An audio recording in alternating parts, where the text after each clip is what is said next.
The latest Fox News poll shows Americans growing increasingly pessimistic about the state of the U.S. economy. 70%, 70, believe the economy is getting worse. That's up 15 points from this time last year, matches a previous record high. Twice as many say the president's policies are hurting the economy as opposed to helping. And a majority say grocery and gas prices, along with health care and housing costs, are a major problem. On the top issues, a combined 43% cite inflation, affordability, or the economy as their top concern. The issue of immigration trailing far behind there. So, Jonathan Lemire, obviously this is directly tied to the war, the inflation that's come in just the last 8 or 9 weeks or so as a result of the Strait of Hormuz being closed, which Donald Trump says the United States is in complete control of the Strait of Hormuz. That's objectively not true. He said that yesterday.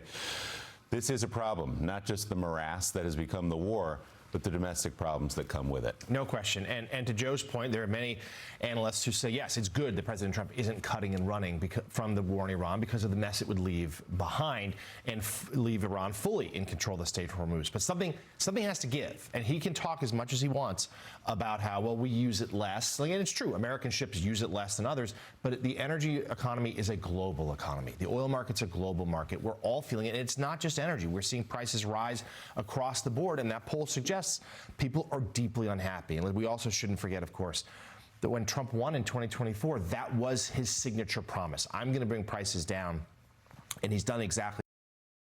So by focusing on the sort of international adventurism, Jim Vandehei seems like he's out of touch. And I think that's what these polls reflect as well, that Democrats, independents, and even we're seeing some Republicans growing dissatisfied with his stewardship of the nation, saying what he cares about, and that is clearly enriching himself and his family, and also clearly trying to create a legacy, whether that's redrawing the world's maps or building ridiculous arches in Washington, D.C. He cares about those things and not the things that actually matter to our lives. Yeah, and you need to put the polls in some context. It's almost impossible in modern polling, given the ideological impulses of base voters, to get much lower than he is in terms of his unfavorable ratings, but also how unpopular he is when it comes to the economy, when it comes to inflation, even when it comes to, the non-border enforcement part of immigration. Like, he is very, very low. Still has Republicans, most Republicans with him, but that's even sinking. And I think the biggest alarm for him and for Republicans is they look at the House map and it looks like almost impossible for them to keep control of the House. They look at the Senate and they start to look at states like Iowa, Ohio, Alaska, Texas, Maine, all which should be very, very winnable, maybe not even competitive, and they all look suddenly in danger. To me, the most interesting thing is talking to people around the president.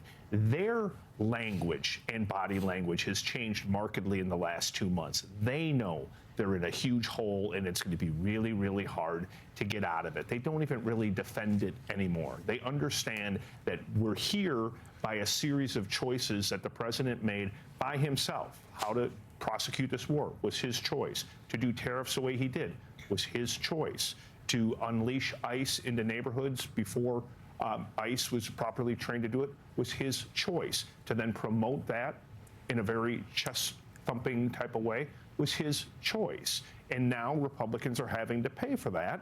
And I don't think you're going to see Republicans in Congress necessarily turn on him in force. But I can tell you right now, there's a tremendous amount of pressure on the people around the president to change this cabinet, to get some more people in here, some fresh blood, some clearer thinking.